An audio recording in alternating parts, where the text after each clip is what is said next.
Agree? We would like that a lot. Well, good morning. I'm Rev Bonnie. I am the minister here at the Center for Spiritual Living in the heart of Las Cruces. And as usual, I love being able to see all of you and welcome you here and introduce the new topic for the month. This month, we are looking at Spirit as the Mother, Father, God. So as we already heard in one of the readings of Ernest Holmes, he refers to Spirit in that way, and I want to also read this one. Spirit is the Mother, Father, God, because it is the principle of unity back of all things. The masculine and the feminine principles both come from the one. Spirit is all life, truth, love, being, cause and effect, and is the only power in the universe that knows itself. The Spirit could know nothing outside of itself. That would be God and something else. Spirit is all. So who here had the perfect parents? Anybody the perfect mother? Yeah, okay, good. The perfect father? Good, we have a few. Perfect father? Good, a few of us. How many of you heard about God the Father in the past? Yes? Yeah, a lot of you. How many have heard of God the Mother? Yes, okay, good. Well, when I was growing up, my parents had both come out of the Christian Science tradition, and in that tradition, Mary Baker Eddy speaks of the Mother, Father, God. But I don't remember being aware of how God was being referred to until I got into high school. And at that point, I was attending a different kind of church of my own choosing. And there they were teaching about God the Father. Well, I was a teenager. And like most teenagers, I found my father a bit challenging, and he found me a bit challenging. And so the idea of worshiping the Father was a little difficult for me, or this idea of seeing God as similar to a father. So I kept searching for a different way of recognizing or realizing what Spirit was in my life. And as I went through college, eventually I was introduced to God, the Mother, or the Goddess. And I spent a lot of time studying about the goddess traditions and how that experience had showed up in the world, the ancient goddess traditions in Greece and all over the world, actually. And that worked for me for a while. I began to understand a little more about the Christian tradition through understanding the roots that it came out of. But eventually, that also seemed limiting to me, this idea of God as Father or God as Mother. I wanted something more all-inclusive. And so when I found religious science and I heard God referred to more as an essence, a power, an energy like love, the essence of life, joy, spirit, that worked for me. So you're probably wondering, then why am I bringing up this topic of God or the divine expressing as the Mother Father this month? Well, first of all, next week is Mother's Day. And then in June, we move into Father's Day. And I know for many of us, those days can bring up a variety of feelings, all about our own biological parents, what they meant to us in our lives. And there's also, I believe, a way that we can benefit from looking at how God or the divine expressing as Mother, Father can benefit us today. Ernest Holmes used that expression a lot. And like I said, also did Mary Baker Eddy and others. So I wanted to look at how can this benefit us and where did this all come from? Well, I've already mentioned that Jesus, you've often heard, said, my Father in heaven, referred to my Father in heaven many times. And then prior to that was the goddess who was worshipped all over the world in all different ways with all different names. She was around for a long time. As people began to understand the fertility process, that's when the male god started to come into fruition. And so I wanted to bring to you not only this idea through religious science, but also next week as we celebrate Mother's Day, I've invited two people from the local community who still see the goddess as their main expression of the divine. Sabine Green and Sarah Hartsong will be here to speak to us in honor of the Mother God as we honor mothers. So I hope you all come back to see what they have to say. For me, I went back to the ideas that I thought were the roots of religious science and how that terminology came into being here. And Mary Baker Eddy, who was the founder of Christian Science, and is sort of back a couple generations as to the beginning of religious science. She worked with Emma Curtis Hopkins, and Emma Curtis Hopkins is who we refer to as the teacher of teachers. She taught Ernest Holmes, she taught the Fillmores, who brought about unity, and several other people who started bringing the New Thought movement out a little differently than Christian Science, but very similar. So I went back into the Science and Health, and I'm just so grateful to have my grandmother's original copy from way back when. And I looked in there to see what Mary Baker Eddy said originally. And so I want to just quote a few different places from the Science and Health. She says, God, divine principle, as life is represented by the Father, as truth is represented by the Son, and as love is represented by the Mother. She says in another passage, love, the divine principle, is the father and the mother of the universe, including all of us humans. And another place, in divine science, we are sustained by God, the divine principle of being, and recognize God, the father and mother of all, as able to feed and clothe us as he does the lilies. And then in another writing, a message that she wrote in 1900, she said, applied to the deity, father and mother are synonymous terms, and they signify one God.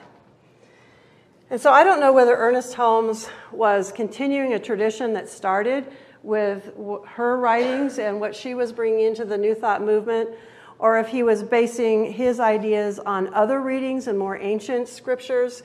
But he also, as we've already seen, refers to the Mother, Father, God. And he's another way that he says it is God is the androgynous principle, the father and mother of all. Our earthly parents symbolize this heavenly parentage. And so I know for some of us that might be a challenge. And so that's why I thought we would look at this today. Because when I ask the question, how is it that our mother, father expression of the deity can serve us, I think it's important that we look at the archetype that comes along with that concept of mother and father, because we all have some sense of what that means, what it means to be a mother, what it means to be a father. And that archetype is permeated throughout all of us and our culture, largely because we all have one, whether we knew them or not. We had a mother and a father on some level. And we have what the society or culture, or as Ernest Holmes would say, the race consciousness tells us a mother and a father should be. And so we look at that, and then for some of us, as we reach that place in our life where we're losing our mothers and fathers, and I recognize some people lost them way, way back, some at birth, some didn't have a mother or father present throughout childhood, and then we're starting to lose them if we've had them most of our life as we get older. That feeling of loss of this archetype of mother or father is something that also impacts us on a very real way. So I wanted to just look at, for a minute, what are some of those archetypes? What is it that we attribute to the mother, and what do we attribute to the father? So we often think of, with the mother, love or unconditional love. We think of a nurturer, caregiver, the sustainer of life and one who brings about life, the nourisher, the one who feeds us, not just feeds us, but feeds us from her own body. And we talk about Mother Earth. All of our food, all that sustains us is coming from the Mother Earth. We think of her as a healer, and we also think of her as bringing about newness, that creativity. Sometimes we think about someone big and soft and cuddly who can hold us and rock us. But all archetypes not only have those aspects, but they have all of the aspects that come along with the idea of mother. And so other aspects that I read about, I went online and sort of researched what comes along with the archetype of these different concepts. So there's also the devouring and destructive mother, like the goddess Kali. And there's the mother who can be clinging or suffocating if she can't release her children and allow them to go out into the world.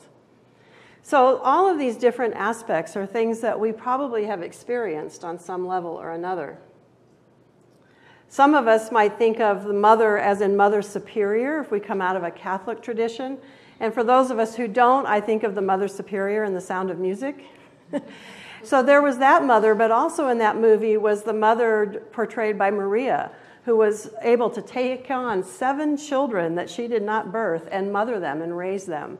And so we see different examples in movies and different aspects of our media that express this mother concept. So then there's the father. How do we perceive, what is that archetype of the father? Many of the concepts are the same. Love and unconditional love. One who provides. Although it was pointed out, his ability to sustain or provide comes from out in the world as opposed to the mother providing from her own body, was the difference there. The protector, our guide and way shower. And so I spent some time contemplating this so I could take myself through this experience to figure out what is my idea of what comes with a father and a mother. And one of the things I thought of was the father is who plays with us, who roughhouses with us in a way that sometimes the mother doesn't. Now I realize it can be either one, because we all express the mother and the father.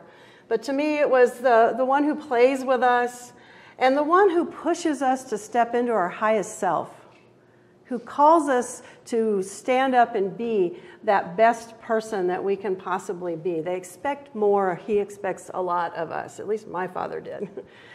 And then, like the mother, there's also the aspects of the father that we might not appreciate as much. The boss, the judge, the tyrant, the one who has authority over our behavior, so we often think of the punisher.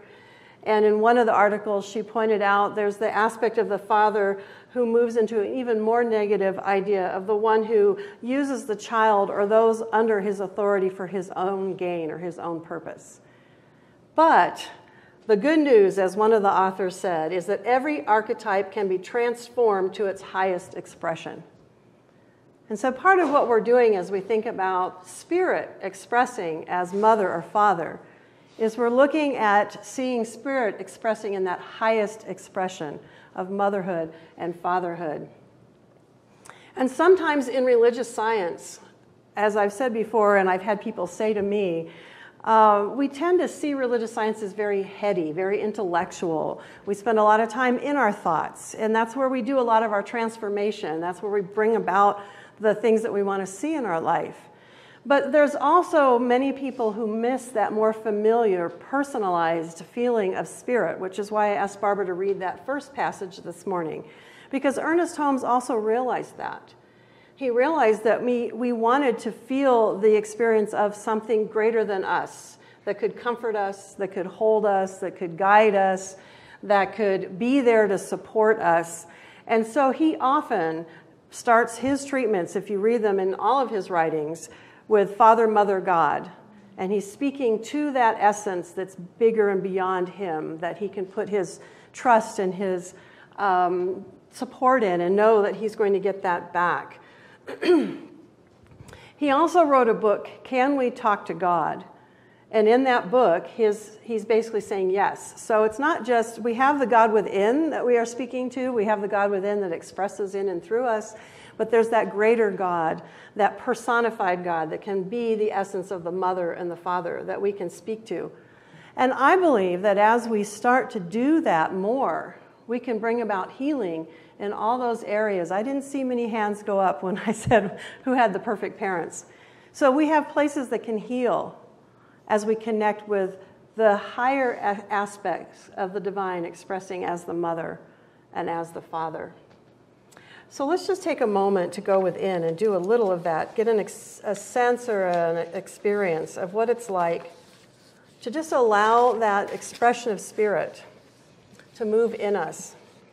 So as you're comfortable, just go ahead and close your eyes or soften your gaze.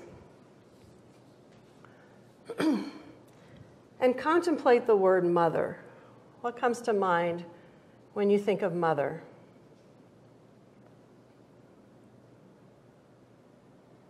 What do you see? How do you feel?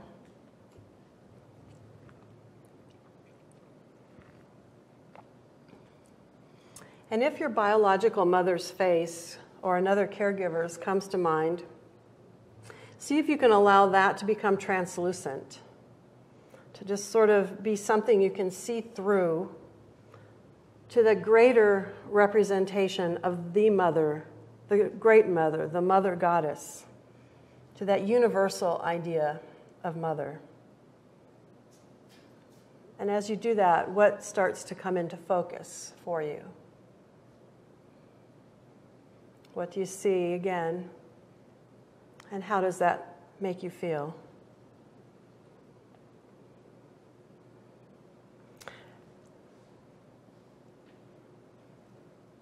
And as you allow yourself to see and feel the universal mother of all, that highest expression of motherliness,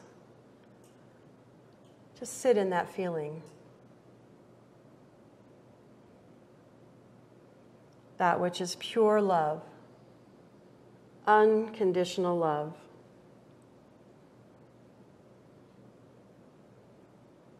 The divine nurturer.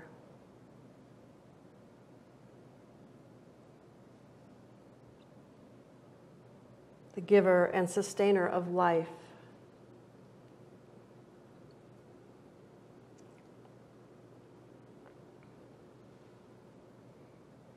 She who nourishes us from her own being, her own body.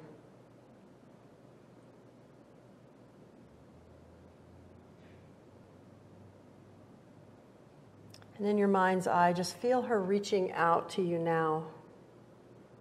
And if you're comfortable, allow her to embrace you. And let her just rock you and hum a sweet tune in your ear.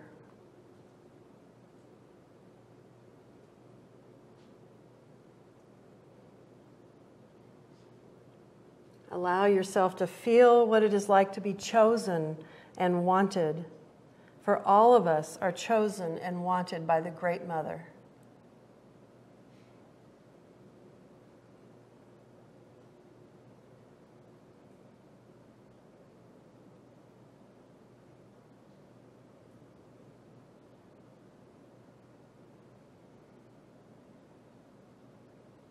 Allow yourself to rest in this feeling of deep, abiding love.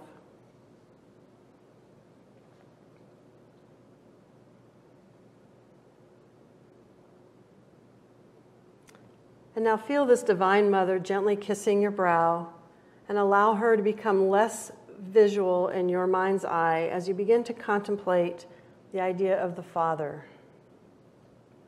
And as you contemplate the concept of Father, what comes to mind? What do you see? And how do you feel?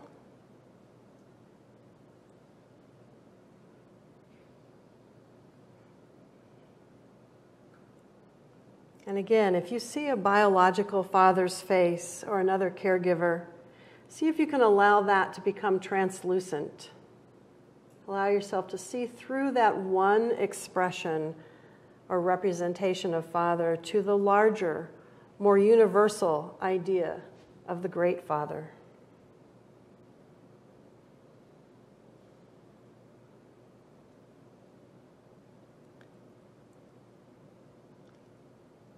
Allow yourself to see the highest expression of fatherliness.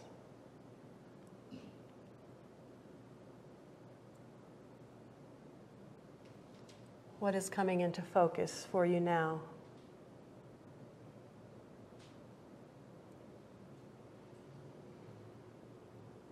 Allow yourself to see and feel the universal Father of all, that which is the great provider in the world and from the world. The protector. The one who holds us in unconditional love.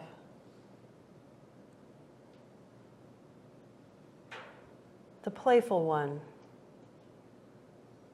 And the one who calls us to our highest expression of ourselves.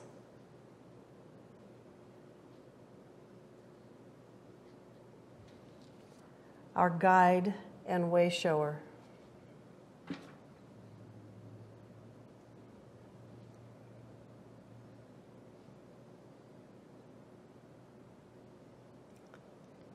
And allow your understanding of God the Father to expand way beyond all we were ever taught about him. And realize deep down, he does not judge, he does not punish. Instead, connect with that strong, deep, unconditional love of Father God.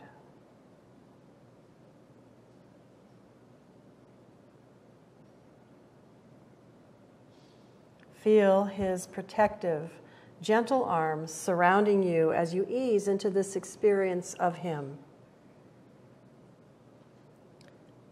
And allow yourself to experience the great Father to be all you ever wanted to experience from a father.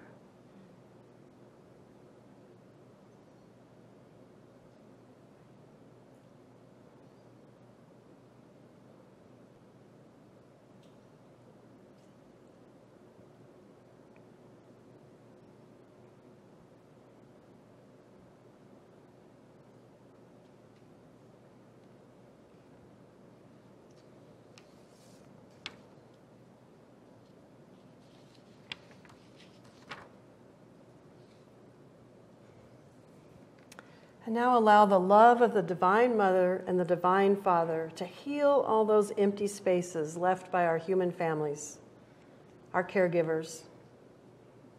And know that at any time we can draw on this depth of love to fill us and nurture us, to keep us safe and to guide us. And allow yourself to bring your awareness back into this room. And know that that love is with you always. And that it is a way that you can heal and bring about a deeper sense of connection, a personal sense of connection with the divine. And I do want to say that if anything has been churned up through this concept, please know that the practitioners and I are available after the service to pray with you, or we can make appointments to continue to do that healing work. And that's one aspect, that's just one part of what it is we can do through recognizing and upholding and honoring and celebrating the divine as it expresses as mother and as father. Ernest Holmes also gave us another way that this can serve us. And this is from his book, How to Change Your Life. As you can see, he wrote many books, and a lot of them are in the bookstore. So I want to share with you his words here. If those God-given abilities are to be specifically used by you, you need to know about their nature and their source. The statement of Jesus that the Father's life is in the Son surely implies that the Son must grow into the qualities of the Father in order to avail himself of that greater potential. And that, after all, is our task, to more fully express the nature of God as the Father and as the Mother. And so not only do we get to experience that from the outside in, we express that from the inside out. We become that highest expression of the mother and that highest expression of the father, because it is all one, so it's all moving through us, both the mother and the father. So I'm sure you've heard it said, what would Jesus do? And you might even have the bumper sticker, what would the Buddha do? But take a moment to think about a situation in your life. A situation with family, coworkers, friends. It doesn't have to be super challenging, but if you have a challenging situation, consider that. And for a moment, take yourself to that place of that great mother. How would she express through you in that situation? What would she say in that situation? How would she behave? And then hold that same challenging or not so challenging, but that same situation, and imagine the great Father. How would he behave? What would he do? What would he say in that situation? And so at any time, you can take yourself to that place of asking your higher self, how is it that I can more fully express the Mother God or the Father God in this situation? How can I bring those God qualities? And Holmes stated that those qualities were love, life, peace, intelligence, joy. How do we bring those through us as a greater expression of the Mother God and the Father God? And Holmes assures us that there is no punishing God, And Joel Goldsmith says that God doesn't withhold. There is no punishing, no withholding in spirit.